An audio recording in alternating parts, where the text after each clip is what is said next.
워크북이거든요. 아직 어법은 아니고 해석만 있어. 1강부터 7강까지구나. 1강부터 7강까지인데 출처가 기억이 안 나네요. 제가 누구랑 대화를 나눴던 건지. 여기 지금 앉아있는 학생이랑 얘기를 했던 건지 졸업생들이랑 얘기했던 건지 기억은 안 나는데 이거 해석 워크북 쓰는 게 도움이 안 된다고 하더라고. 근데 전 그렇게 생각하지 않습니다. 단언하건대 쉬운 공부 따윈 없어. 그냥 눈으로 여러 번 읽는 게 훨씬 낫다? 그러면 여러분의 모의고사 성적이 그러면 안 되겠죠. 그래서 여하튼 의견을 적극 수용해서 2등급 내신 등급 2등급까지는 이거 해석 워크북 쓰는 거를 면제해 주려고 하거든. 3월 모의고사까지 기다려서 2등급, 그러니까 원래 기준은 내신의 모의고사 1등급만 이게 그 제외고, 실제로 제외된 학생 중에 이걸 안 한 학생은 기억나는 걸로 한 명밖에 없었어. 내신이랑 모의고사가 전부 다 1등급이라도 해석 워크북을 결국엔 하더라고. 그 원인이 불안감일 수도 있겠지만 물론 뭐라도 해야지 내가 좀 안정감이 드니까. 3월 모의고사를 보고 내신 2등급인 친구들 중에서도 이제 모의고사까지 2등급인 친구들을 제외시켜 주려고 했는데 그러면 너무 그 기간이 길잖아. 3월 말이니까는. 그래서 일단은 그 최근 그 내신 기준으로 1, 2등급은 이 해석 워크북을 제외하는 거. 근데 만약에 이것도 스스로 좀 결정을 해야 될 것 같아. 내가 지금 이걸 받아서 하기로 마음 먹었는데 숙제일이 다가오다 보니까 내가 안 하고 싶은 거야. 그런 식으로는 안 돼. 오늘 내로 나한테 개인톡을 보내. 뭐 내가 내신이 몇 등급인데 나는 해석 워크북을 하지 않겠다. 이렇게 보내지 않는 친구들은 해석 워크북을 한다고 간주할 거다.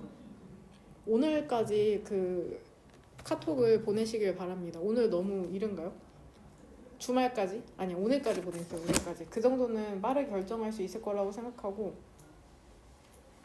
이거부터 나눠주도록 하겠습니다. 1, 2, 3, 4,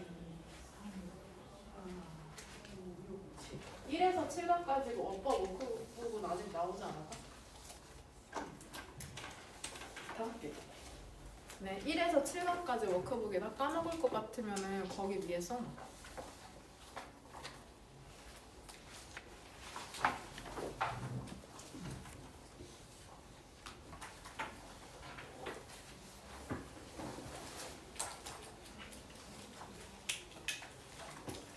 해석을 여기 바로 영어 밑에 쓰는 친구도 있고 제 취향은 아닌데 여기다 쓰는 게 편하다고 하는 친구도 있대요. 편한 대로 하세요. 뭐 밑에 쓰든 옆에 쓰든. 구조 파악 먼저 해야 된다. 은영아, 구조 파악을 먼저 하고 해석 써야 돼. 네.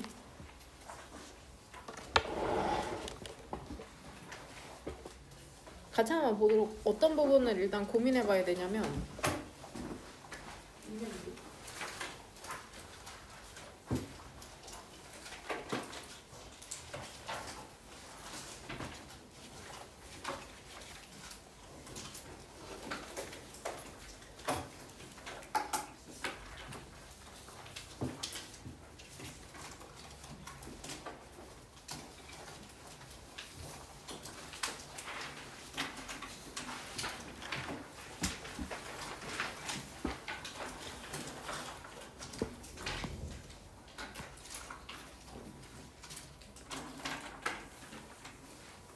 일단은 5강의 1번 지문에 Great Recession 이 대문자로 나오는 이 표현 있잖아. 직역하면은 커다란 침체거든. Great이 위대한이나 훌륭한이라는 뜻이 아니라 커다란이라는 뜻이 있거든. 그래서 Great Recession 하면은 커다란 침체, 대침체인데 개념에 대해서 간단하게 써줄게. 경제 지문에서는 가끔 출제될 수 있거든. 이 표현이 2008년 미국 금융위기로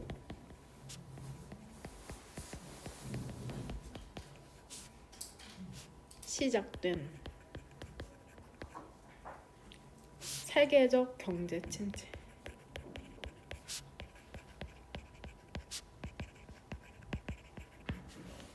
(2008년) 미국 금융위기로 시작된 세계적 경제 침체를 Great Recession이라고 하는구나.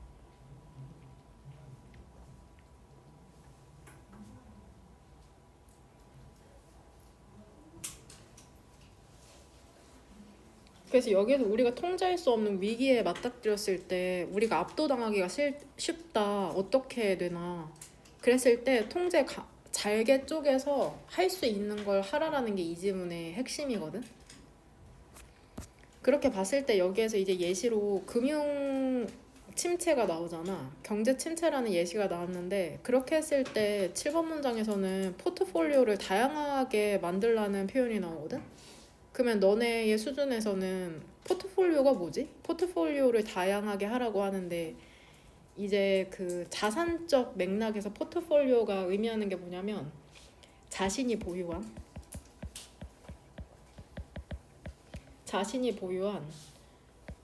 투자 자산들의 구성. 너네한테는 해당되지 않겠지만 이제 너네 부모님, 우리 부모님이 부동산, 주식, 뭐 금 이렇게 투자하시는데 이러한 경제 위기가 왔을 때 포트폴리오, 자산 구성을 어떻게 하실지 여러 군데 분배해라. 안전하게 계란을 한 바구니에 담지 말라고 했던 그런 격언처럼 이렇게 이제 조언을 해주는 표현이고, 너네가 일단은 또 첫 번째 문장에서 이 크라이시스가 복수 형태거든? 복수 주어 형태야. 혹시 이게 단복수에 대한 고민을 하지 않게 그 실전에서 그래서 이렇게 비동사, 복수 비동사가 나온 거. 이게 단수형은 이를 I로 바꾸면 돼. 크라이시스. 스펠링이 다른 것만 빨간색으로 써줄게. 이 스펠링이 E로 쓰냐 I로 쓰냐에 따라서 단복수 형태가 달라지는 거거든. 스펠링을 E로 쓰면 복수형이고 I로 쓰면 단수형이야. 주어로 쓰였을 때는 수일치 문제로 나오지만 이게 대명사 문제로 나왔을 때는 이 주어를 지칭할 때 대무로 써야 되는 게 또 포인트거든. 그러니까 이 부분 꼭 기억하고 필기해야 될 부분은 이게 전부 다고 고민해봐야 될 부분은 2번 문장의 this, 이윽 처음 보는 단어죠. 잉크도 아니고 이윽. 이러한 종류의 위기라고 하는데 이러한 종류가 어떠한 종류를 의미하는 건지 이면지 한글로 쓰면 되고, 그 다음에 대명사 문제 중에 이 댐이 지칭하는 거 overcome 댐에서 그것들을 극복하는 너의 능력에서 도대체 무엇을 극복하는 건지 댐이 지칭하는 거.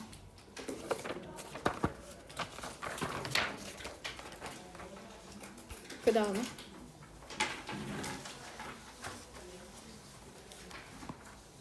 일단 영양과 관련된 거는 영양, 뭐 음식과 관련된 지문이 자주 출제되는데 여기에서 구분해야 될 단어 두 개가 있거든. nutrition이랑 nutrient를 한번 구분해 볼게. nutrition 그 다음에 nutrient. 둘 다 명사 뜻, 품사가 명사라는 건 알 텐데 첫 번째 위에 쓴 단어는 이 개념적 영향을 개념적 영향을 얘기하고 밑에 있는 건 말 그대로 영양소, nutrient는 즉 구체적 성분을 얘기하는 거거든. 위에 있는 단어는 불가산 명사고 밑에 있는 거는 이제 셀 수 있는 가산 명사인 거. 약어로 n이라고 쓴 거다. 불가산, 나운, 명사, 밑에는 가산 명사. nutrition이랑 nutrient.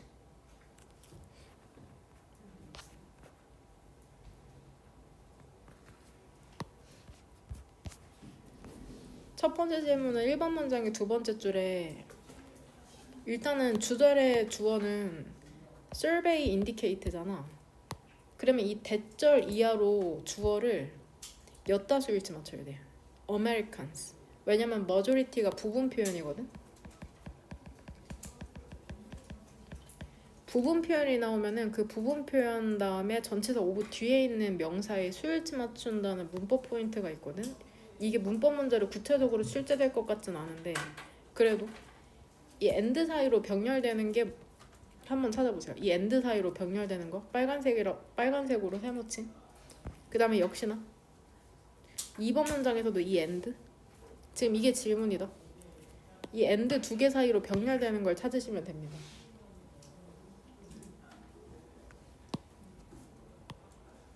그 다음 문맥상 이 미스리딩이라는 단어가 중요한데 이 미스리딩의 반이어 찾으시면 돼요. 문맥상의 반이어. 지문을 이해했다면 이 단어와 반대 선상에 있는 단어가 무엇인지 찾으시면 됩니다. 이 미스리딩과. 그 다음 일단 1번부터 6번까지가 이 글과 무슨 상관이 있냐. 이제 이야기 결국 여기서 얘기하는 건 야 리더라고 으스대지 말고 할 수 있는 거를 해라.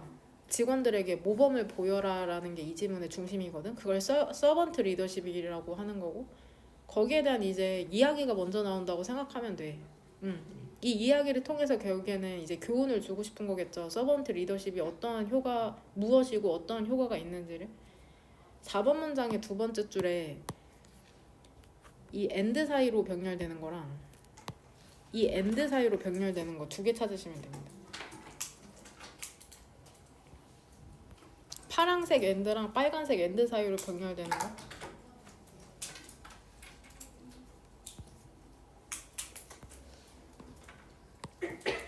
그 다음에 6번 문장에 보이나요? 문법적으로 중요한 부분. 이행문에 나오는 것 중에서 어떤 문법 파트인 것 같냐? 지금 2번 연강 벤치인 게 가정법, 과거, 완료죠.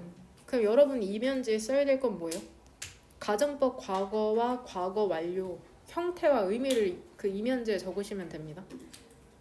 이면지에 적으세요. 가정법 과거 완료 형태와 의미를 적으시면 돼요. 이면지 가정법 과거 완료 형태 의미 그거를 적으면 된다. 일단 힌트를 주자면 여기에 나와 있는 건 가정법 과거냐 과거 완료냐. 과거 완료죠. 헷갈리면 안 된다. 이걸 힌트로 삼아서 과거도 쓸 수 있겠죠. 그 이름은 형태에서 온 거거든. 그 다음 이거 너네 단어 리스트에도 나오던데 be not above ing 뭐뭐 하는 것을 마다하지 않다.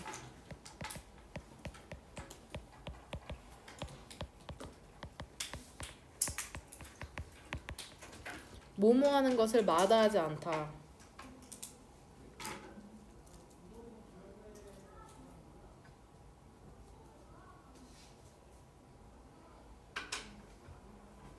그 다음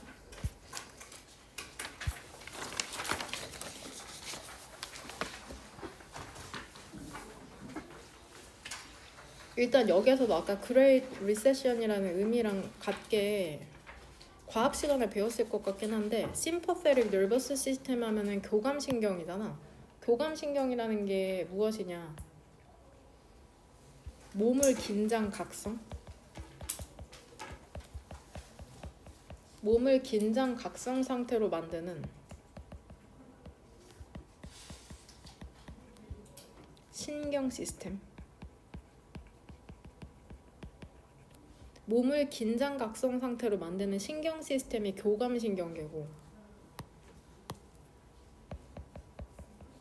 그 우리가 항상 긴장이나 각성 상태로 있진 않잖아. 이제 잠을 잘 때나 우리가 휴식을 하면은 이완이 되는데 그럴 때는 어떤 신경계가 작용하는 거냐? 부교감신경계. 여기에 반대되는 개념이 부교감신경계. 이거는 안정이나 회복을 이제 도모하는. 자율신경계는 말 그대로 자연스럽게 작동하는 신경계에 교감신경계, 우리를 흥분시키고 긴장하게 만들고 각성하게 만드는 교감신경계가 있고 그 다음에 이완하고 안정하고 회복시키는 부교감신경계가 있다고 합니다. 이 지문에 따르면 호흡을 통해서 이거를 조절할 수 있다고 하거든. 호흡을 통해서. 호흡을 이제 빠르고 가쁘게 하면은 교감신경계가 활성화되고 쉼을 길게 들이마시고 내쉬면은 이제 부교감신경계가 활성화돼서 우리가 이완될 수 있다고 하거든. 그래서 내가 갑자기 너무 긴장되면 이제 호흡을 하라는 그런 조언이 나오기도 하죠. 이게 운동선수들에게 되게 중요하다고 얘기를 하고 있는데, 또 일단은 필기해야 되는 부분 중에 파이트, 싸우거나 혹은 플라이트가 도망이란 뜻이거든. 이제 투쟁, 도피 반응이라고 많이 하는데, 이게 뭐냐면은 위기 상황에서 예를 들어서 이제 호랑이가 나타난 거죠. 원시 시대로 예를 들자면 위기 상황에서 몸이 자동으로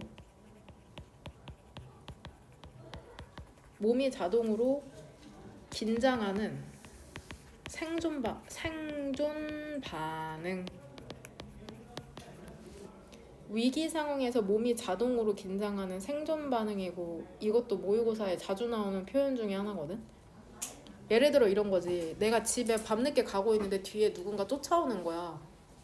우리 집은 되게 외진 곳이라 쫓아올 사람이 없는데, 그랬을 때 갑자기 교감신경계가 활성화되면서 긴장이 되면서 이제 몸에서 땀이 나기 시작하죠. 그때 내가 뒤에 있는 사람과 싸울 건지 아니면 도망칠 건지, 이러한 반응이 몸에서 나타난다고 하거든. 그런 위험한 상황 때, 내가 호랑이를 마주하거나 그런 상황 때 내가 아무런 긴장도 안 되고 그냥 이완 상태면 죽을 가능성이 높거든.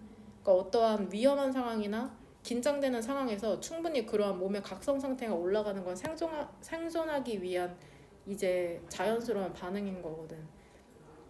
근데 요즘 현대인들은 너무 그런 상황에 자주 처하다 보니까 자율신경 실조증이라는 증상을 많이 걸리잖아. 긴장하지 않아도 되는 상황에서 너무 과도하게 긴장을 해서 갑자기 뭐 불안장애라든지 공황장애 이런 게 나타나기도 하고, 거기에 대한 힌트로서 이제 맥락은 스포츠잖아. 스포츠에서 이제 운동선수들이 경기 퍼포먼스를 높이려면 이제 적절하게 긴장하고 그런 것도 중요한데, 경기할 때가 아니라면은 호흡을 조절해서 되게 이완시키는 것도 중요하다라고 하는 지문이고, 우리한테도 충분히 필요하죠. 심한 스트레스 상황에 있으니까는. 질문은 2번 문장의 첫 번째 줄에 있는 디스가 의미하는 게 뭔지. 여하튼 호흡을 통해서 내가 너무 과도하게 긴장하는 것을 조금 떨어뜨릴 수 있구나, 호흡을 통해서. 그 다음에 3번 문장에서는 이 엔드죠, 엔드. 이 엔드 사이로 병렬되는 게 뭔지. 젠장? 맞네요. 3번 문장에 이 세 번째 줄에 있는 엔드 사이로 병렬되는 게 뭔지. 그 다음에 5번 문장에 이 디스? 이것을 의미한다는데 이것이 무엇인지 한글로 적어야 된다. 그 다음에 6번 문장의 두 번째 줄에 디스.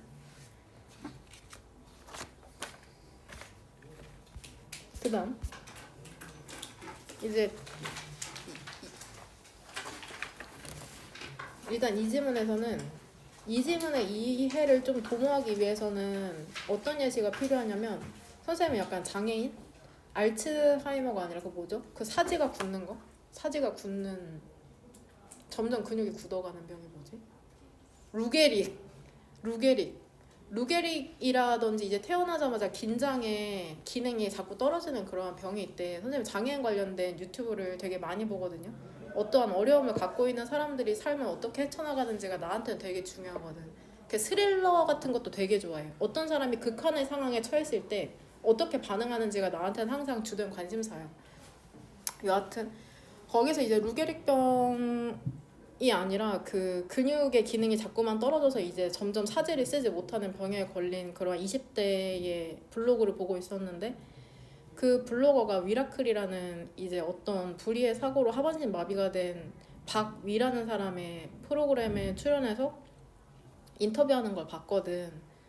근데 거기에서 그 여자 유튜버가 근육의 기능을 점점 잃어가는 그 사람이 얘기하기를 자기는 대중교통을 잘 타지 못한다는 거야. 왜냐면은 버스를 타려고 해도 사람들이, 기사님이 빨리빨리 가야 되기 때문에 자기를 태워주질 않는데, 사람이 너무 붐비고 그러면 그 아예 장애인들이 탈 수 있는 휠체어에 이 판을 내려줘야지 그 휠체어가 올라갈 수 있잖아. 근데 그걸 아예 내려주지 않고 그냥 몇 대고 자기를 지나쳐서 간다는 거야.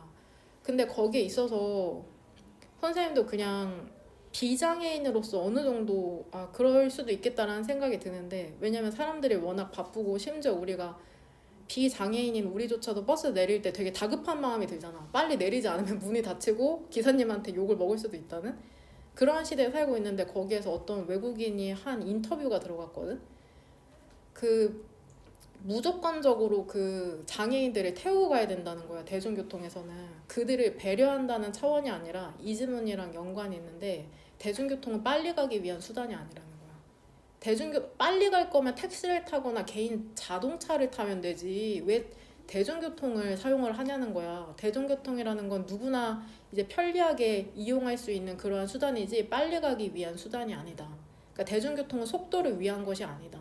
속도를 위하는 사람들은 그거에 걸맞는 운송수단을 사용하면 된다라는 얘기가 나와서, 그냥 어떤 배려의 차원이 아니라 논리적으로 그러한 대중교통이라는 게 왜 존재하는지를 생각해 볼 수 있는 기회였거든. 이것도 똑같아. 대중교통이라는 건 빨리 가기 위한 수단이 아니야. 그러니까 모든 사람들이 이제 항상 사용하기 위한 그런 수단이라고 얘기하는 지문이거든.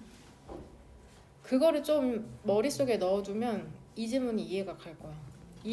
그래서 이 지문에서 우리가 고민해봐야 될 부분은 2번 문장의 주어인 대명사 이시지칭하는 거. 그것은 흔한 모토리스트, 운전자의 오류인 것처럼 보인다는데 그것이 무엇인지. 그 다음 질문에서도 나왔던 이 대열이랑 대미 지칭하는 것은 둘 다 이 도로입니다. 둘 다 도로야, 도로. 도로의 특징에 대해서 얘기하는 문장이거든, 3번 같은 경우에는. 그 다음 이제 7번 문장. 마지막 질문은 7번 문장인데, otherwise, 그렇지 않으면 기다리는 시간이라는 건 어떠한 시간 절약이라는 거를 그냥 없애버린다는데, 그렇지 않으면이 의미하는 게 무엇인지. 이게 마지막 질문이다. 이면지의 질문에 대한 답변을 다 달고 앞에 있는 저거 수능 특강부터 단어 시험 그런 일이 발생합니다. 같이 한번 보면, 큰 위기에 도대체 나는 어떻게 대처해야 할까. Many crisis, 그 많은 위기라는 게 예를 들면은 그 대침체 같은 거 있잖아. 단순히 투죠. 너무 뭐뭐해서 뭐뭐 할 수 없다. 그쵸? 이 and 사이로는 형용사 2개가 병렬되는 거고, 그 다음에 여기서 for은 의미상의 주어인 거. 얘는 파란색으로 표시할게. 의미상의 주어. 너무 뭐뭐해서 뭐뭐 할 수 없다. 그 오늘날의 많은 위기들 있잖아. 그 커다란 침체와 같은, 단순히 얘들아 너무 커. 그 다음에 overwhelming, 압도적이야. 우리가 완전히 이해하기에는 much less는 무엇은 고사하고. 그러니까 한국어에서도 이런 표현 쓰잖아. 야, 숙제는 고사하고 학원도 안 왔어. 그러니까 뒤에 있는 건 더욱이 안 할 만한 성질이 있는 거죠. 통제는 고사하고 완전히 이해하기에도 너무 크고 압도적이라는 거죠. 이러한 종류의 그러한 위기라는 것은 precisely, 정확하게 어떤 종이냐면은 쉽게 너를 engulf, 집어삼킬 수도 있는 종류랍니다. 그쵸? 파괴적인 반응과 함께. 근데 이런 반응이라는 게 너의 능력을 방해할 수도 있어. 근데 어떤 능력이냐면 그것들을 극복하는 능력이죠. 일단 여기서 데미지 칭하는 건 뭘까? 그쵸? 크라이시스니까 얘를 여하튼 복수명사를 지칭하는 거잖아. 그러니까 얘를 뭘로 바꾸면 안 돼? is로 바꾸면 안 되겠죠?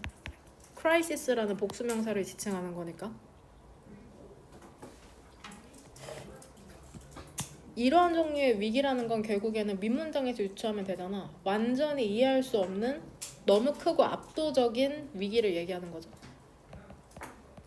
완전히 이해할 수 없는,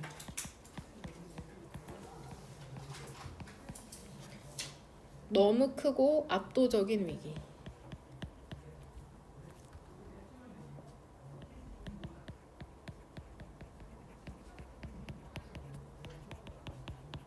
여러분이 쓴 거랑 비슷한가요?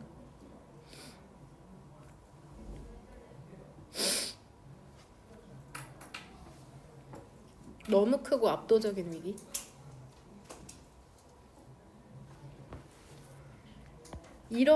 포커싱이 주어져. 이러한 오버사이즈드, 과도하게 큰 위기에 집중을 하는 것은 exacerbate, 오히려 악화시킨답니다. natural, 자연스러운, psychological, 심리적인, emotional, 감정적인, 그 다음에 신체적인 그러한 반응을 이제 악화시킬 뿐이래. 너가 이제 경험하게 돼.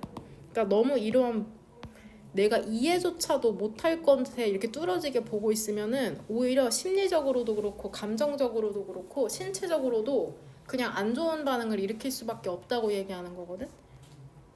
이러한 종류의 그 위기에 있어서 너의 최선의 그러한 가능성이라는 게 뭐냐면 identify, 그러한 측면을 인식하는 것이랍니다. 근데 어떠한 측면을 인식하는 거냐면 너의 통제 안에 있는 측면을 인식하는 거래. 즉 의역하면은 통제할 수 있는 것에 집중하라고 얘기하고 있는 거거든. 이해할 수도 없는 것을 바라본다기보다는.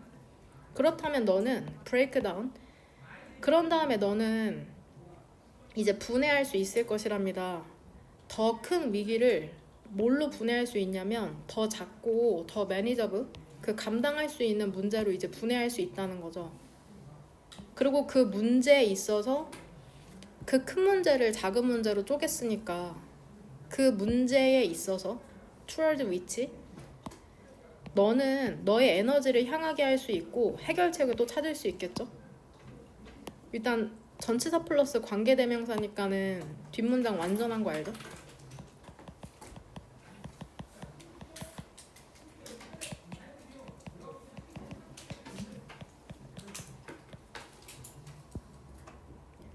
그러니까 그 큰 문제에 압도되지 말고 그걸 작은 문제로 쪼갠 다음에 너가 할 수 있는 걸 해라. 예를 들어서 한번 think back, 돌이켜 한번 생각해보자. 그 커다란 침체, 대침체를 비록 너가 능력은 갖고 있지 않잖아. 어떤 능력이냐면 그런 경제적 정책에 영향을 미치는 능력은 갖고 있지 않죠. 대침체가 왔다고 내가 뭐 정책을 입안할 수 있는 것도 아니고 할 수 있는 게 없는 거죠. 그러한 커다란 맥락에서는. 그렇지만 너는 뭘 할 수 있어? revisit, 재검토할 수는 있답니다. 재검토하다. 분배를, 너의 투자의 분배를 한번 재검토해 볼 수 있대. 내가 투자를 어떻게 해야 될까? 그 다음에 두 번째 동사죠. choose랑 revisit이 병렬되는 거죠. 그 다음에 선택할 수 있답니다. 더 다양한 포트폴리오를 구성해내는 걸. 지금 경기가 좋지 않으니까 뭐 부동산에 있는 거를 뭐 금으로 옮긴다든지 이러한 선택을 할 수 있다는 거죠. 너네 입시에 반영을 하면은 대입이라는 게 너무 압도적이다. 내가 뭘 해야 될지 모르겠다. 그렇게 됐을 때 각 과목별로 나눈 다음에 맨날 할 수 있는 게 무엇인지 잘게 쪼개가지고 하루 내에서 실행할 수 있는 일들을 하면 된다는 거죠. 괜히 뭐 내가 대학 갈 수 있을까라는 막연한 걱정을 하기보다는 그러한 불안감에서 할 수 있는 것들을 찾아내서 매일매일 하라는 거나 마찬가지고, 문맥상에 반의어를 일단 써주면 3번 문장, 일단 연결부터 시킬게요. 위에부터. 일단 3번 문장에서 이러한, 이미 여기서 지칭이 한번 나왔잖아. These oversized crisis가 얘기하는 건 앞문장의 결국엔 얘를 얘기하는 거니까 이렇게 연결시킬게.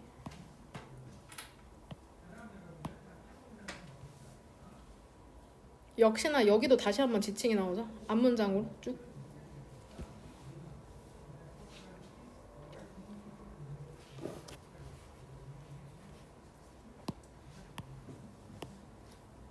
그 다음에 너를 쉽게 집어삼킬 종류의 것이다. 결국에 이거는 비유적 표현이잖아. overwhelm, 압도하다는 거죠. 결국에 overwhelm, 압도하다, 혹은 consume, 소모해버리다. 뭐 한국어에서도 나를 집어삼킬 듯한 두려움, 뭐 이런 표현 많이 쓰죠. 그 다음에 exacerbate, 이런 너무 큰 위기라는 건 그쵸, 오히려 뒤에 있는 그러한 것들을 악화시킨다. exacerbate의 반의어는 이제 완화시킨다는 거잖아. alleviate. 완화하다라는 뜻이 있다. alleviate. 혹은 mitigate. 반의어죠, 반의어. 빨간색은.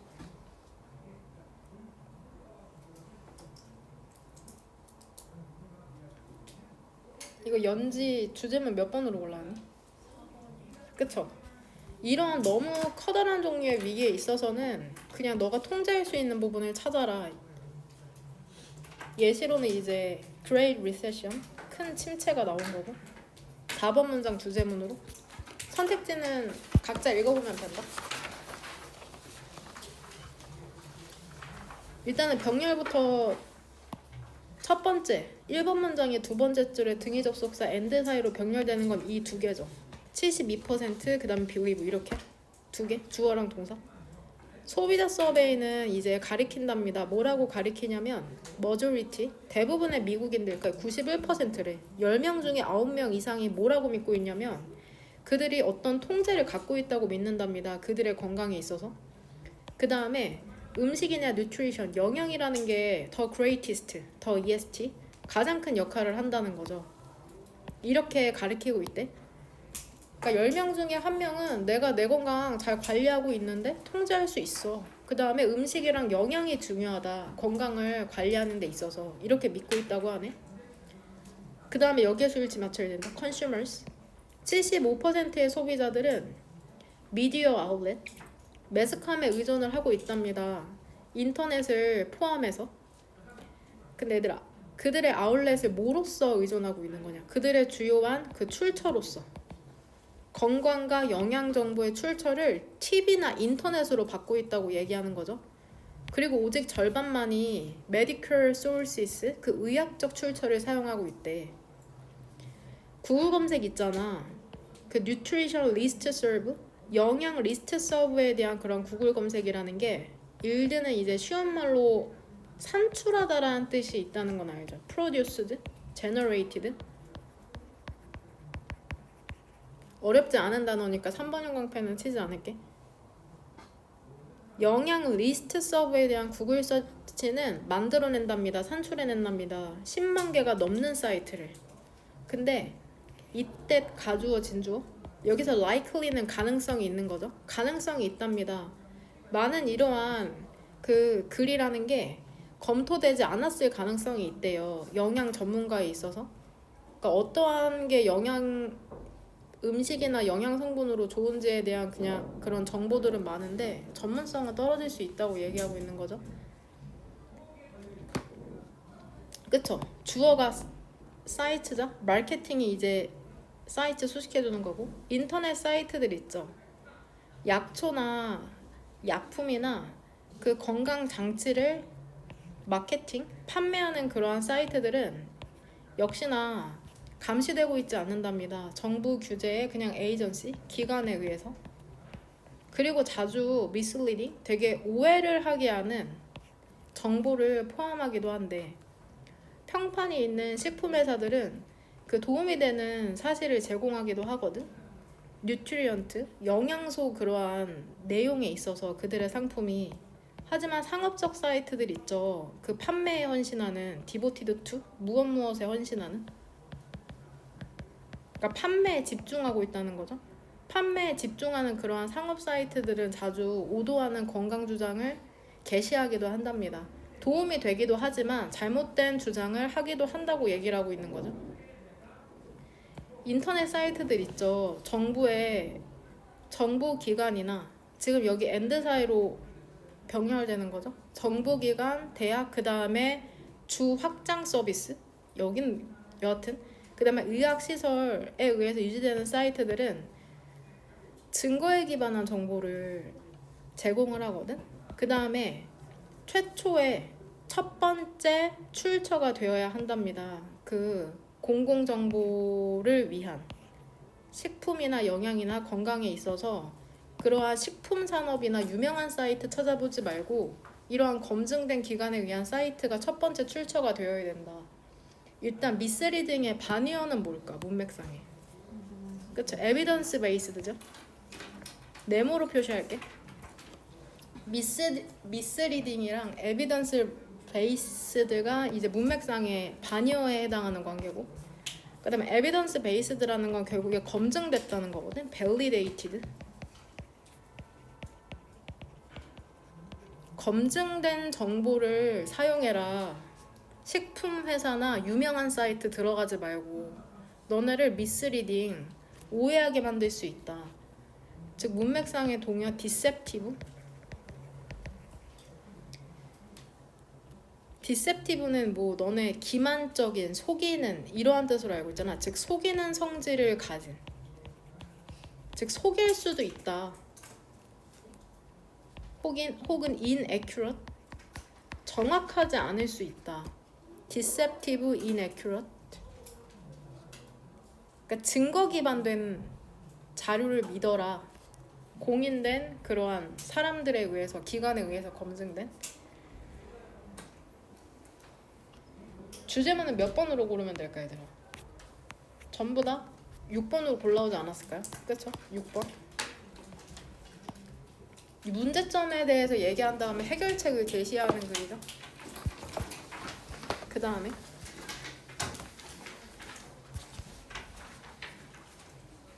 일단은 가정법 그 이면제 한번 봐봐. 과거 있죠?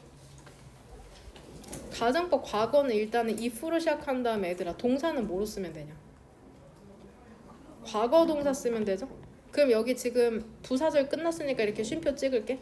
주어 쓴 다음에 would, should, 그 다음에 could, could, 그 다음에 might, 그 다음에 어떤 형태 쓰면 돼? 동사 원형이죠. 그럼 일단 구조로 봤을 때 우리가 좋아하는 부사절 끝난 다음에 주어 동사 나온 거잖아. 이 이름에서 이 화면 보면 이 형태에서 이름이 온 거거든. 과거 동사 쓰고 조동사 과거 썼으니까 가정법 과거라고 명명한 거고, 근데 실제로 이게 의미하는 건 뭐야?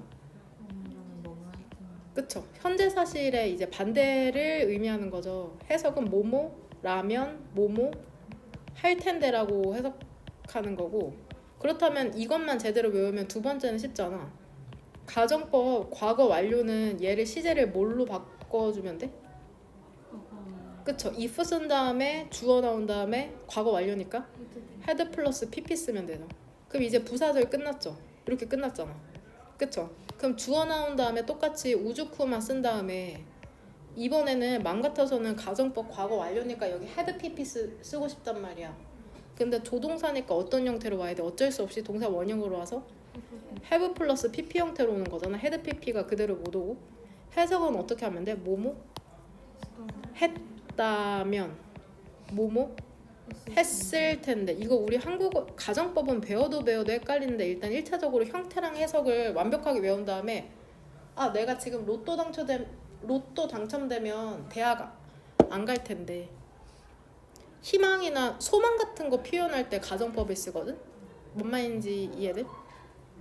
뭐 예를 들어 내 중학교 때 좀 열심히 했으면 혹은 고등학교 1학년 때 열심히 했으면 지금 이렇게 고생 안 할 텐데 뭐 이런 표현 쓸 때 가정법을 사용한다고 생각하면 돼. 내 소망, 희망, 후회 막 이런 거 이럴 때 가정법을 쓰는 거거든. 그렇다면 이거 어떻게 해석하면 될까? 찰스랑 내가 빵집에 해석 어떻게 해? had remained니까 남아 있었다면 너무 오래 남아 있었다면 우리는 성장해서 규모를 키우지 못했을 텐데. 이 사람들 찰스랑 나라는 사람 하루 종일 베이커리 있었냐? 있지 않았어. 응? 내 중학교 때 열심히 했다면 열심히 하지 않았음에 대한 후회잖아. 뭔 말인지 됨? 그러니까 이게 일치불일치 문제로 출제될 수 있기 때문에 정확하게 해석할 수 있어야 되거든. 수능에서는 이게 문법 문제로 안 나와. 근데 내신에는 문법이든 내용이든 출제될 수가 있다. 과거 사실에 반대. 뭐 용법은 여러 가지겠죠. 그냥 뭐 예시일 수도 있어. 예시나 후회, 소망 이런 거 나타낼 때 쓰는 거거든. 응?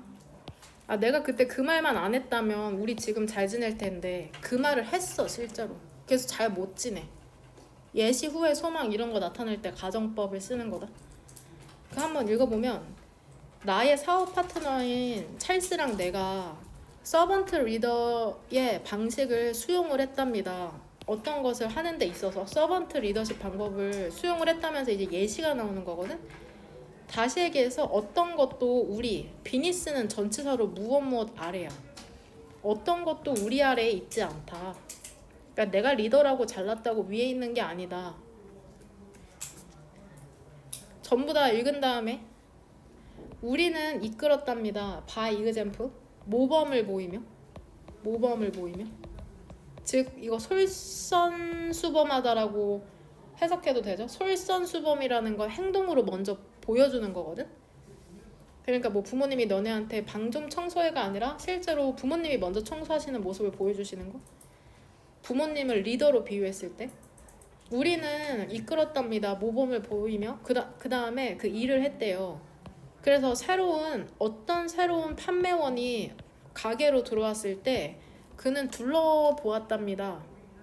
얘들아, 일단 빨간색 엔드 사이로 병렬되는 건 뭐냐? 첫 번째는 룩이죠. 룩. 그 다음 노티스. 그 다음 어슴. 이 세 개가 병렬되는 거죠. 주절의 동사 3개. 근데 노티스가 마침 무슨 동사야? 지각동사죠. 지각동사이기 때문에 지각동사는 뒤에 목적어 나온 다음에 목적격 보어 자리에 이제 뭐가 나올 수 있습니까? 일단 지각동사는 그쵸? 동사, 원형, 현재 분사 다 나올 수 있거든. 근데 찰스는 능동적으로 바닥에 구석을 쓸고 있는 거니까는 현재 분사 나온 거고, 얘 폴리시로 써도 되겠죠? 폴리시 원형으로. 그 다음에 다시 한번 목적어죠. 나는 뒤덮여 있는 채로 있는 거죠. flour, 그 밀가루에. 그러니까 뭐라고 생각하겠어? 그 세일즈맨이 의사결정자가 present 있지 않다고 생각하는 거죠. 저런 사람이 사장님일 리가 없잖아. 바닥을 쓸고 밀가루가 뒤덮인 사람이. 그는 그런 다음에 hand of 건넸답니다. 그가 그쵸? 나에게 팔 무엇이든지 건네고 그 다음에 얘기한 거죠. 이거 주인한테 좀 줄래요? 주인이라고 생각도 못한 거죠. 그쵸? 허드렛 일을 하고 있으니까.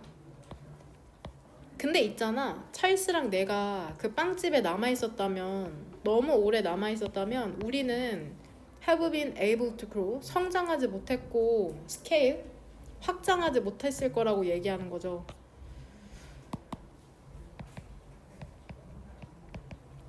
그래서 이 사람이 지금 나 얘기하는 건 아니다.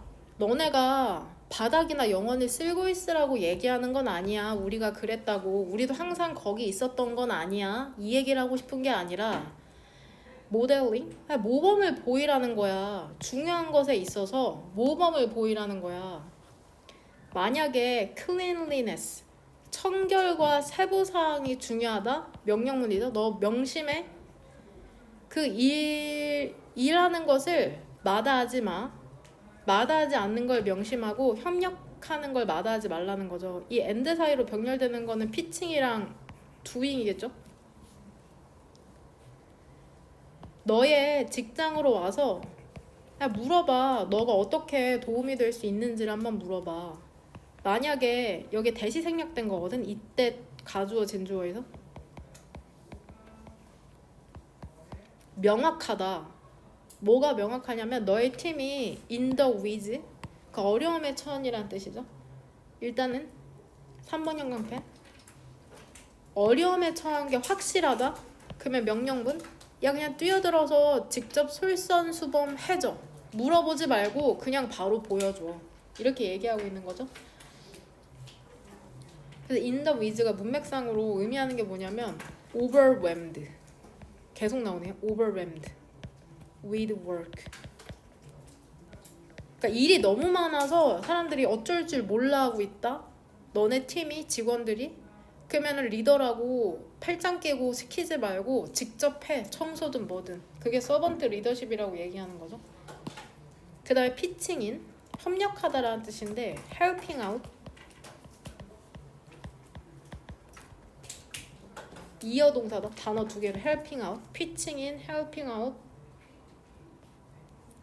그 다음에 모델링이 이거는 어렵지 않으니까는 exemplify, 동사가 있거든요. 이그잼 젠장.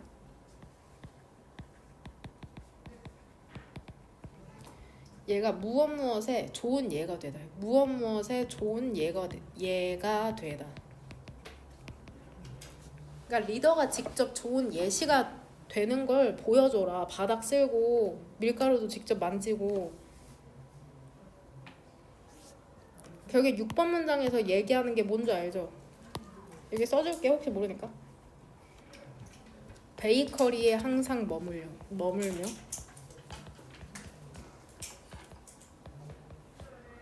베이커리에 항상 머물며 빗자루질을 했냐 얘들아? 빗자루질을 한 게 아니야. 이 사람들이라고 왼종일 그걸 한 게 아니야. 일치불일치 문제로 출제될 수 있다. 하긴 했어. 근데 왼종일 그렇게 한 건 아니야. 너네한테 리더들아 너네한테 그렇게 계속 해야 된다고 얘기하는 게 아니라 모범을 보이라는 거야. 서번트 리더십이라는 거. 그 다음에 문법적으로 중요한 부분이 이거죠. 이거 폴리싱이랑 커버드. 나는 밀가루에 뒤덮여 있던 거고 찰스는 능동적으로 바닥을 쓸고 있었던 거니까. 그 다음에 그럼 이 부분을 해석해보면은 결국에 서번트 리더십이랑 어떤 것도 우리 아래에 없다는 건 즉 리더들이 어떤 일이라는 것을 너무 하찮게 생각하면 안 된다는 거죠. 그렇죠? 수행하기에 어떤 일이든 하찮은 건 없으니까는 모범을 보여라. 리더십이라는 건 무엇을 의미하냐? 책임을 지는 거다. 모든 종류의 일에 있어서. 그렇죠? 주제문은 저는 8번 했습니다. 8번.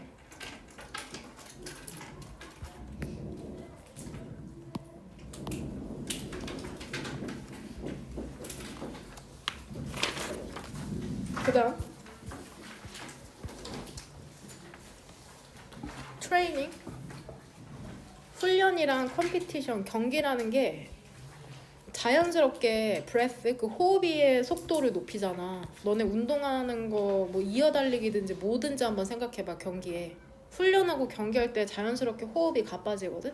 그리고 그것은 활성화시킨답니다. 심퍼세릭, 그 교감 nervous system, 신경계를 활성화시키는데 in performance, 경기나 운동에 있어서 여기서 맥락이 지금 훈련이랑 경기로 나왔으니까 performance, 경기할 때, 운동할 때 이것은 수용해 줄 수 있지. 왜냐하면 선수들이 아드레날린을 이제 분비하고 싶기를 만들어내길 원하잖아. 그 다음에 경쟁하길 원하잖아. 젠장? 이렇게 해야죠. 이게 한 의미 덩어리로 있으니까. 아니 이거네요. 이렇게 하나, 두 개네요. 그쵸? 그냥 이렇게만 표시할게. 이렇게 엔드 사이로 병렬되는 거. 아드레날린을 생성해내고 싶고 그래서 경쟁하고 훈련하고 싶어 하는 거죠. 각성 상태에서. 그쵸? 이완된 상태에 있길 원하지 않죠. 그래서 막 복싱하기 전에 자기 가슴 치고 뺨 때리고 막 이러잖아. 이게 아드레날린을 분비하기 위한 그런 행위겠죠. 일단 끝까지 할게. 하지만 똑같이 중요하답니다. 가주어, 의미상 주어. 운동선수들이 배우는 게 이 엔드 사이로 병렬되는 건 뭘까 얘들아? 오른쪽에 있는 포커스랑 왼쪽에 있는 다운시프트죠. 이 두 개죠. 이렇게 두 개죠. 헷갈릴 수 있으니까 이렇게 저랑 같이 찾았나요? 똑같은 걸로? 이렇게 두 개가 병렬되는 거다. 일치하나요 친구들? 다른가요? 일단 해석해볼게. 이게 맞는지. 내가 찾아온 건 이거라. 하지만 똑같이 중요하답니다. 운동선수들이 배우는 게 중요하대. 뭐를 배우냐면 어떻게, 이거 지금 부사죠 일단은. mentally and physically, 어떻게 정신적으로 그 다음에 신체적으로 속도를 줄이다. 속도를 줄이는지 배우는 게 중요하답니다. 그 어큐트, 급격한 sympathetic, 그러한 교감 활동으로부터. 근데 이게 경험이 되는 거잖아. 교감 활동이라는 건 그 스포츠에서. 그 다음에 outside performance, 그 경기 밖에서는 뭐 해야 돼? 집중하는 것을 배우는 게 중요하다는 거죠. 그들의 주의 집중이라는 걸 느린 그런 브리딩, 호흡에. 근데 왜 느린 호흡에 주의를 집중하는 걸 배워야 될까? 경기를 안 할 때는 감소시키기 위해서 그런 거죠. 심퍼세릭, 교감 활동이라는 걸. 엔드 사이로 병렬되는 건 이거 두 개죠. 교감 활동을 감소시키기 위해서. 그 다음에 resolve, 해결하기 위해서 그렇죠. 그 투쟁 도피 상태라는 걸. 많은 것 같은데요? 그 다음 일단 프란스슈타인 인스티튜트 연구에 따르면 참가자들은 얘들아 그들의 호흡 속도라는 것을 사용할 수 있답니다. 특정한 뇌 영역을 활성화시키기 위해서. 퍼포먼스 램, 운동 혹은 경기 영역에서 이것은 뭐를 의미하는 줄 알아? 운동선수들이 브리딩 페이스, 그 숨쉬는 속도를 사용할 수 있는 것을 의미한답니다. 그들의 어라우절, 각성 상태를 관리하기 위해서. 이것이 의미하는 것은 뭘까요? 가연이 뭐라고 썼니?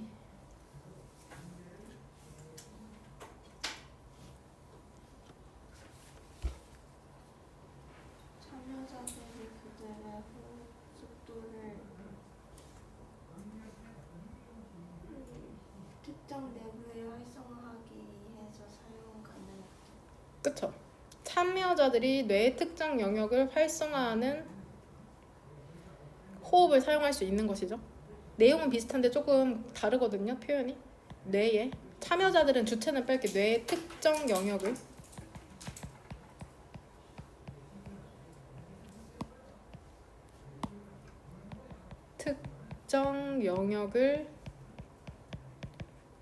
활성화하는,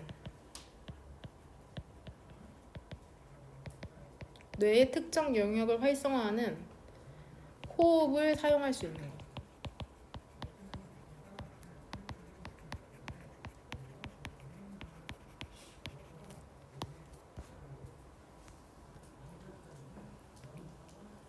결국 호흡을 사용해서 뇌 특정 영역을 사용할 수 있다. 5번 문장에서 얘기하길 운동선수들이 호흡 속도를 사용할 수 있다는 거죠. 각성 상태를 관리하기 위해서. 똑같은 말이구나. 훈련과 경기 중에 호흡의 속도가 증가하게 되잖아. 아드레날린의 인트로덕션, 그 유입과 함께 호흡이 빨라지는 걸 얘기하는 거죠. 아드레날린이 이제 분비되면서. 그러면 운동선수들은 이것을 통제할 수 있어야만 한답니다. 어댑트, 적응하고 리커버, 또 회복하기 위해서. 이것은 혹시 뭐라고 썼니, 병신? 그죠? 호흡 속도 혹은 호흡 속도 조절? 혹은 호흡 조절, 난 그냥 호흡 조절이라고 썼거든? 여러분 이면제 쓴 거 한번 확인해 보세요. 크게 상관없을 것 같아요. 그러니까 운동선수들이 호흡 속도를 혹은 호흡을 조절할 수 있어야 된다는, 호흡 속도가 좀 더 알맞겠네요. 통제하다라는 동사 때문에. 젠장? 상관없겠죠? 무슨 말인지 알 테니까. 한 가지 방법이 뭐냐, 더 느린 호흡 프로토콜, 지침을 연습하는 것이랍니다. 훈련과 그 경기 밖에서는 조금 호흡을 느리게 쉬어라. 길게 내쉬고 길게 들이마시는 그런 거. 일단은 리볼브라는 단어, 투쟁 도피 상태라는 것을 이제 해결하기 위해서 이 부분이죠. 항상 투쟁 도피 반응일 순 없잖아. 긴장 각성. 그러니까 이걸 해결한다. 결국에 이것에 대한 반응은 강화시키면 안 되죠. intensify. 혹은 연장시키면 안 되잖아. 투쟁 도피 반응을 prolong. 연장시키다라는 뜻이 연장시키다. 경기일 때는 긴장해야지. 근데 경기가 아닐 때는 이완하는 것도 중요하다. 투쟁 도피 반응에서 이제 벗어나기 위해서, 그걸 해결하기 위해서. 그 다음에 지금 안 한 게 2번 문장이, 이거는 수용할 만하다. 경기에서는 이것이 얘기하는 건 결국에 교감신경계를 활성화하는 걸 얘기하는 거죠. 그럼 액티베이트로 연결시킬게. 액티베이트.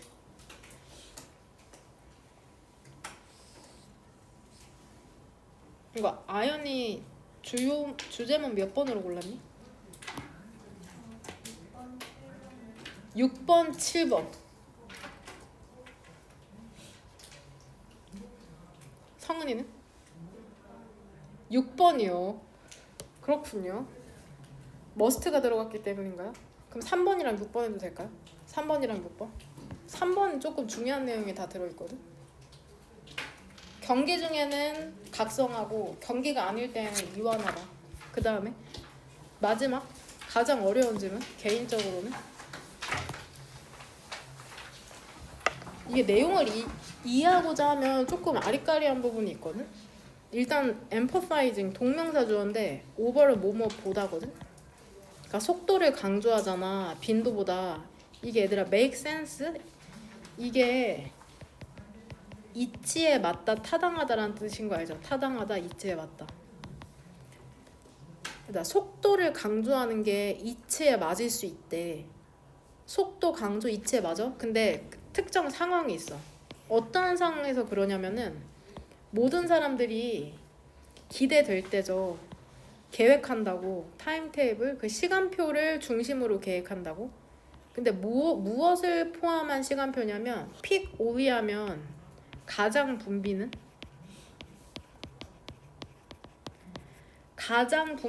커뮤터 서비스 하면은 통근 서비스.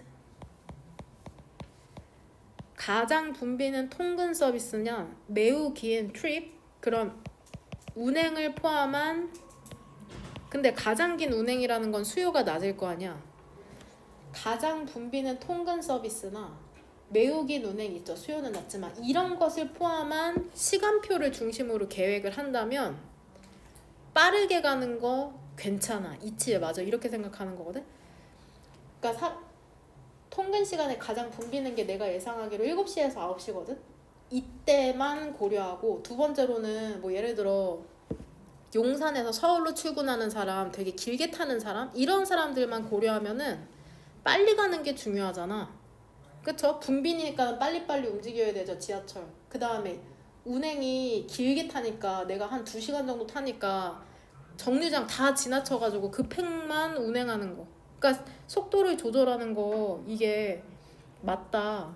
근데 모든 다른 상황에서는 연결어져 도는 하지만 이런 경우가 얼마나 있겠어.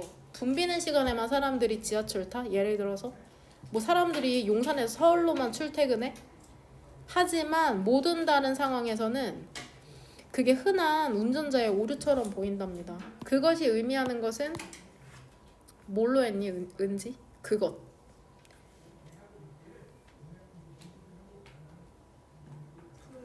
앞문장에 빈도보다 속도를 강조하는 것이 있었어요. 그쵸? 속도를 강조하는 거죠. 빈도보다 속도를 강조하는 거.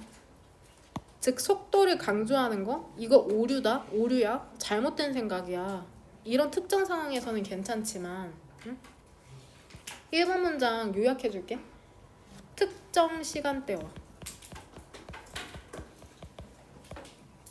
시간대와 구간만 고려하면 속도 강조는 합리적이다.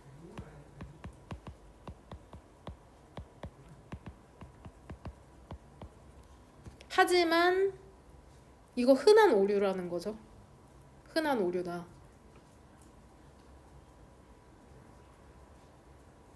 구간만이라고 써야 돼. 구간만.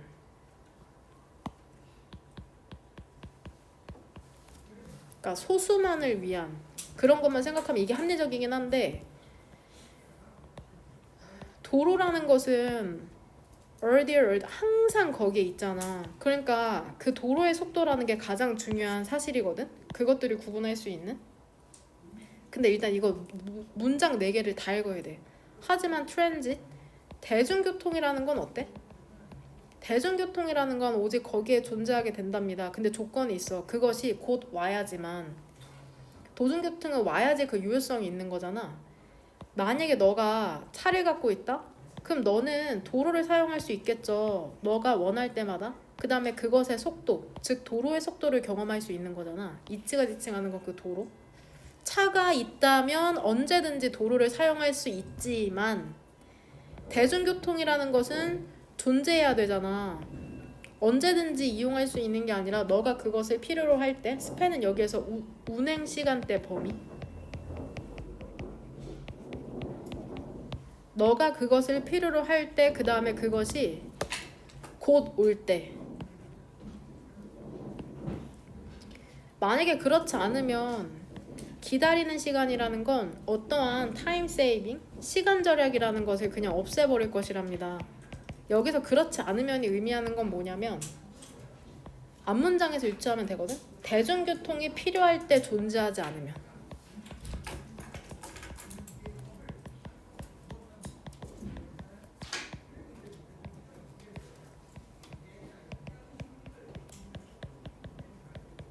그러니까 대중교통이 필요할 때 존재하지 않으면은 기다리는 시간이라는 건 모든 시간 절약을 이제 없애버릴 것이다. 더 빠른 서비스로부터. 그러니까 대중교통의 속도만 강조했다가는, 그쵸? 정작 필요할 때 있지 않으면은 그 아낀 시간이 무슨 소용이냐. 빨리빨리 움직여가지고 내가 정작 필요할 때 없다면은. 일단 와이프아웃에 3번 형광펜 쳐놓을게.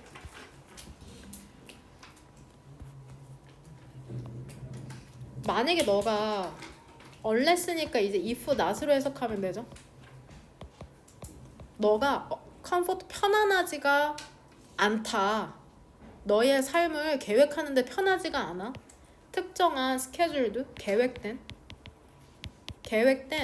트립, 운행 일정을 중심으로 너의 삶을 계획하는데 편하지가 않다. 내가 대중교통 좀 이용하려고 했더니 불편한 거야. 자주 안 다녀서. 빠르기는 한데.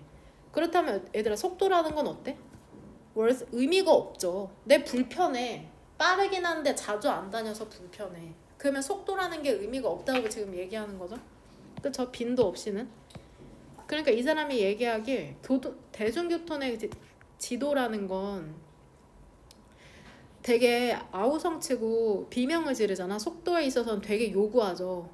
하지만 속삭이죠. 그런 빈도에 있어서는 단순히 혼란을 심어줄 수도 있다고 얘기하는 거죠. 즉 대중교통에서의 빈도가 얼마나 중요한지를 지금 얘기하고 있는 거거든. 이것에 대한 의미는 이 unless에서 의미하는 건 뭐냐면은 시간대와 빈도 때문에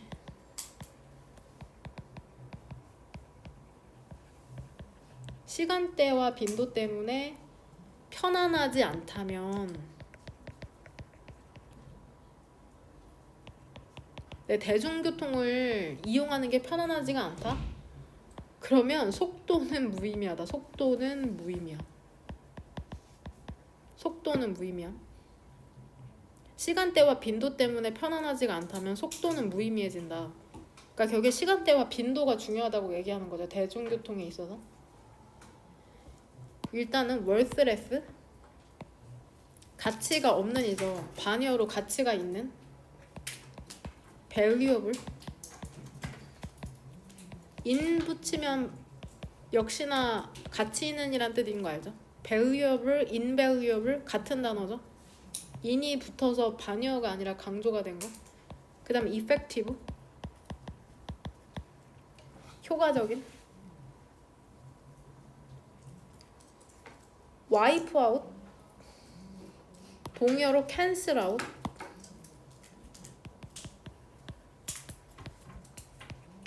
상쇄하다. 그 다음에 어려운 단어로 nullify, 무효화하다라는 뜻이거든.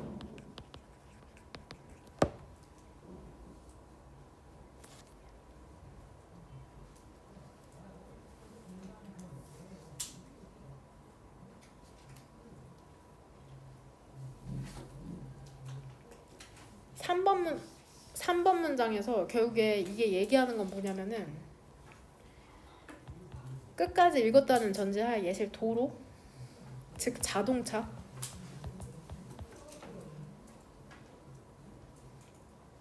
도로의 핵심 특징은 속도라는 거죠. 개인 자동차를 사용해서 달리는 도로는 속도가 특징일 수 있지만 대중교통은 그렇지가 않다. 빈도가 중요하다. 이렇게 얘기하는 거고. 그래서 함축을 지금 이 부분의 함축은 여기서부터 여기까지거든. 여기를 이렇게 바꾼 겁니다. 여기 함축. 근데 속도를 강조하는 것은 오류다.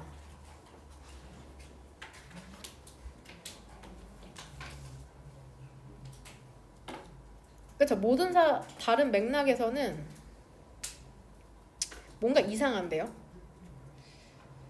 괜찮은가? 일단 이거는 확인해보고 다음 시간에 표현이 지금 문맥상 맞는지 지금 아리까리하네. 시간이 급박해지다 보니까. 주요 문장은 일단 6번이랑 8번으로 할게. 너네도 집에서 다시 한번 읽어보고 이해 안 되는 부분 있으면은 질문하면 된다 다음 시간에.